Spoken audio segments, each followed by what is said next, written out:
All right, let's get started with today's deep dive. We're going way back in time to like a prehistoric island nation called Brennus. Okay. Think like dense forests and tribal societies and power struggles that could change, well, pretty much change everything. Yeah. We asked you to check out some excerpts from The Flint Lord. It's a historical fiction novel by Richard Hurley. And from what I saw, it's not your typical good guys versus bad guys story. Yeah. Not at all. Yeah, no, you're right on with that one. The power, how power works in this world, it's really complicated. Yeah. You've got the Flint Lord. He's Brennus Gehan the Fifth. He's in control of that southern coastal region. Right. And because of that, he controls those super important flint mines, too. But there's this tension, right? Yeah. And it's not just between him and those nomadic tribes. It's within his own people, too. Oh, interesting. It seems like everyone wants control, and it's going to get really, really messy. I was really drawn to the descriptions of Valdo Hill. That's the Flint Lord's fortress. HERLEY, he does such a great job of describing it. It's like this super smart fort, and it just feels so powerful. What did you think about that setting? Well, it's so interesting how it's more than just, like, powerful in a physical way. Yeah. Valdo Hill, it's a symbol.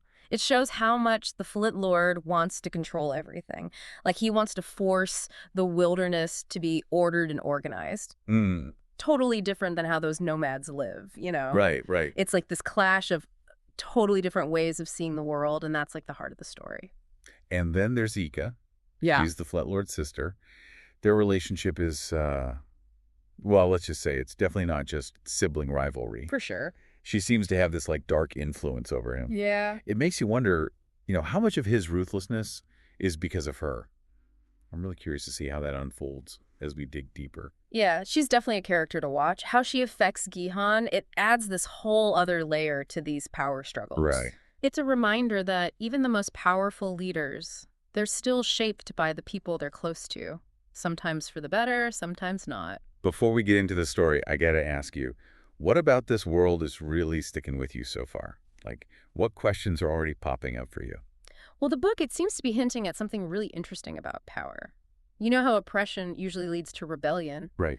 But the question is, can any new system really break free from the old ways?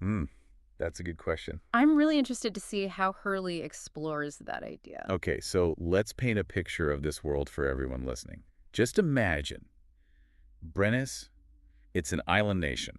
Might even be what we know as Britain today. Oh, wow. It's covered in forests, dense forests, and it's full of farmers who came from, like, Germanic tribes way back. Okay. Then you've got these nomadic tribes. They're incredible hunters and survivors. They live in the forest and with the forest. It's a whole different way of life. And that's what's so important here. The Flint Lord, he controls those flint mines, which everyone needs for tools and weapons back then. Right, yeah. He represents a really hierarchical society, and that's built on control and taking more and more land. The nomads, they're different. Their structure is more fluid, more equal, and that clash, that fundamental difference in how they see things, that's what leads to all this conflict. Speaking of conflict, one scene that really grabbed me was the boar hunt. Oh, yeah. It's so vivid, you can really see the nomads' skill and how they work together, but it also felt, I don't know, almost like a symbol of something bigger. I think you're onto something there. The boar hunt, it's a great example of how HERLEY uses foreshadowing. Think about it. The nomads, they use teamwork, they use their knowledge of the land, they even use a little trickery to take down this boar. Right. And those are the exact same skills they're going to need against the Flint Lord and his army. Right, yeah. It's subtle, but it's powerful. It gets us ready for the bigger battles that are coming. That's a great point. It's like this little preview of their strategic thinking and how they adapt, Yeah. which they'll absolutely need to do to survive. Now, on the flip side, you got the Flint Lord and his fortress, Valdo Hill. It's imposing, to say the least. HERLEY's description makes it feel like a character itself looming over everything. And that's absolutely is. It's brilliant, both in how it's built and in how intimidating it is. Yeah. 2 layers of defenses, all planned out to withstand any attack. Wow. And remember those signal stations you mentioned? Yeah. They let the Flint Lord talk to everyone across his land. It's not just about resources, it's about controlling information, too. No. It's like having eyes and ears everywhere. You can practically feel how heavy his power is, Yeah. Pressing down on everyone, whether they're with him or against him. It makes you wonder, how could anyone even think about challenging him? Yeah. But then HERLEY brings in all these characters who are willing to do just that, each one with their own reasons and their own baggage. Oh, absolutely. And maybe the most interesting of all of them is Taggart. He's a nomad leader who's forced to go up against the Flint Lord to protect his people. Right. We see him struggling with what it means to be a leader, wanting peace, but knowing he has to fight to survive. Yeah, It's a conflict that still feels relevant today, you know? absolutely. Then there's Clay. He's another nomad from Taggart's tribe. Oh, yeah. But he's got a very different way of doing things. Yeah. He's ambitious. Very ambitious. And that ambition takes him down a pretty dark path. It doesn't end well for him. I have to say, I found him a little frustrating. I wonder if there's more to Clay than just wanting power, though. Yeah. Maybe he felt like Taggart didn't see him, didn't value him, and that pushed him towards betraying his people. Makes you think, you know. How much do these internal power struggles feed into the bigger conflict between the nomads and the Flint Lord? That's a really good point. It's easy to just see things as black and white, Yeah. but HERLEY really makes us think about all the sides to each character. For sure. And speaking of morally gray characters, there's Elfine, The Flint Lord's wife? the Flint Lord's wife. Yeah. She's clearly trapped in a loveless marriage. It might even be abusive. It's heartbreaking to see. It really is. Alfine's story, it reminds us how women, especially those in positions of power, were used as like pawns in these power games. Right. What she doesn't say speaks volumes about what women could and couldn't do back then. It just adds another layer of complexity to this world that HERLEY's created. It's really interesting how HERLEY doesn't shy away from those darker parts of this world, you know? Yeah. Even in the supposedly civilized society. Right. He really shows us those early fights between the Flint Lord's forces and the nomads. Yeah. And it's brutal. Neither side is holding back. What's really striking is how different their fighting styles are. Oh, yeah. You've got the Flint Lord's soldiers. They're all disciplined, heavily armed. It's all about force, you know? Yeah, brute strength. But the nomads, they're using guerrilla tactics. They know the forest. They're fast. They're using that to really harass the enemy. Hit and run. Exactly. And then you have the attack on the Shodan, Oh, yeah. Taggart's tribe. Right. That completely changes things, don't you think? Totally. The Shodan, that's a turning point for Taggart. Yeah. It forces him, he has to unite all the different nomad tribes. Wow. Which sets the stage for a real resistance against the Flint Lord. It's classic, right? Something terrible happens and people come together to fight a common enemy. So now Taggart, he's not just trying to survive. Right. He's got to unite these tribes, lead them against this incredibly powerful opponent. It's a huge burden. And it's all happening with Valdo Hill looming over them. Always there. That fortress, it's not just a building. No. It's like this symbol of everything they're fighting against. Oppression, you know? It's a constant reminder of the Flint Lord's power just hanging over everyone. It's like he's always watching. We were talking about that signal station earlier. Yeah. Such a smart way for the Flint Lord to control everything. Oh, absolutely. Not just through his army, but through information. He can see what's happening, talk to anyone instantly. Right. It makes it almost impossible to plan anything against him. So how do they even begin to rebel? Well, it's not easy. Control over information, it's just as powerful as controlling resources, you know? Yeah, maybe even more so. It makes people paranoid, distrustful. It's hard for any kind of resistance to grow in that kind of environment. But then we see these cracks start to form. Oh, yeah. Even within the Flint Lord's own people. Oh. There's Clay, remember? Right. Driven by his ambition, he gets manipulated by the nomads and ends up betraying everyone. And then Wooter, Oh, right, Wooter. a slave working in those flint mines, he sees all this chaos as a chance to escape, to be free. It shows that power really can corrupt anyone. Absolutely. Even those closest to it. Clay's betrayal, it really shows how tempting ambition can be, you know? How it can twist your loyalty and lead to some really bad choices. It makes you wonder, are there any truly good guys in this story? Or is everyone just kind of messed up by this fight for power? That's what makes the Flint Lord so interesting. It's not simple. There's no clear heroes and villains. Right. HERLEY makes us see how complicated people are. Even with the best intentions, people can get twisted up in this pursuit of power. For sure. Okay, so let's talk about the Nomads' plan. Attacking Valdo Hill, that's a bold move. It is. It's a fortress. They know the odds are against them. They do. It's a testament to their bravery and just how desperate they are.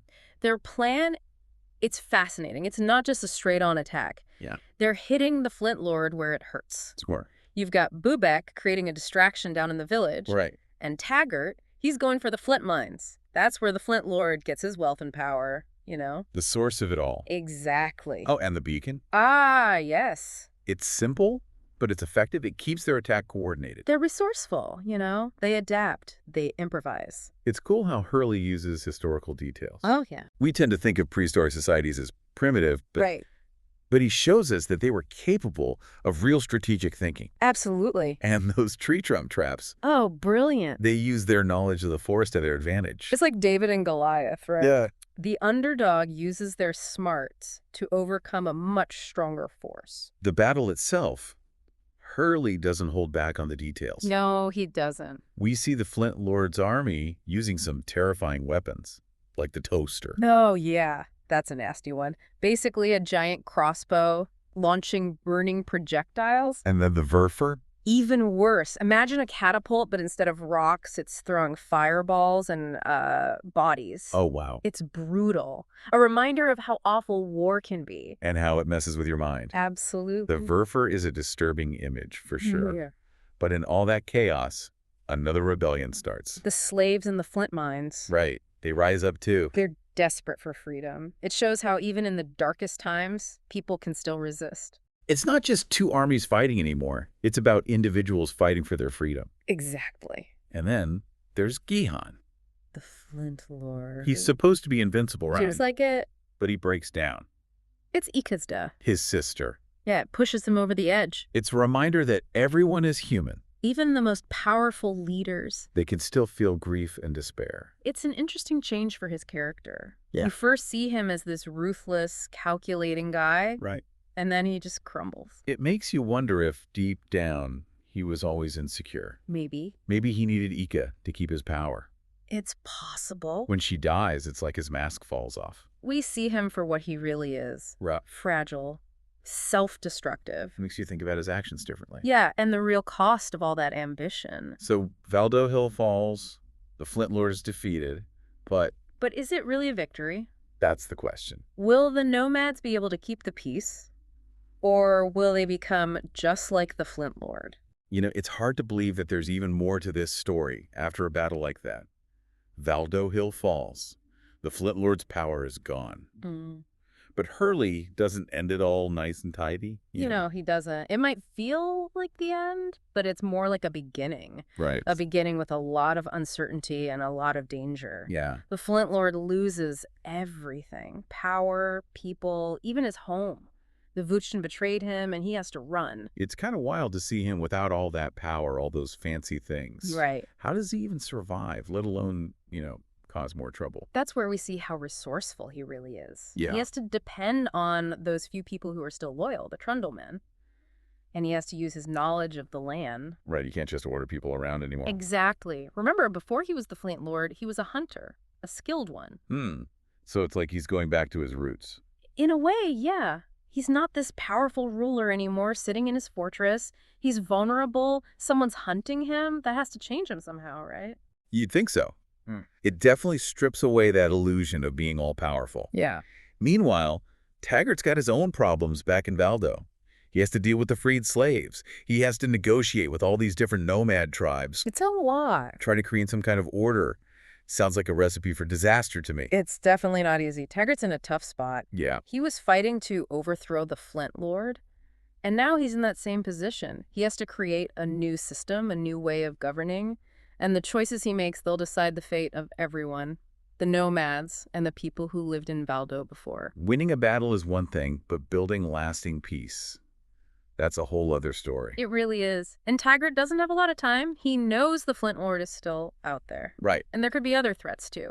The fighting might be over for now, but the danger isn't gone. So the Flint Lord, it doesn't give us easy answers, does it? Not really, no. It makes us think about how power works, the tough choices leaders have to make, how fragile peace can be. Yeah, it doesn't have a happy ending. Or a clear one. Right. We're left feeling uneasy, knowing that the fight for power in Brennus isn't really over. And that's what makes this book so interesting. It pushes us to think about those uncomfortable questions, about leadership, about freedom, about whether history just keeps repeating itself. It does. So here's something to think about. What do you think happens next in this world? Can the nomads really create something different? Or will they just become the new oppressors? It's a great question. We just get a glimpse into this one moment in Brennus's history. What happens next? We don't know. It's up to us to imagine, to use what we've learned from this story to think about what might come next. The Flint Lord. It's a brutal story, but it's captivating, and it definitely leaves you thinking. It does. That's all the time we have for today's deep dive. But the conversation doesn't have to end here. Keep those questions coming, and we'll see you next time for another deep dive into the world of historical fiction.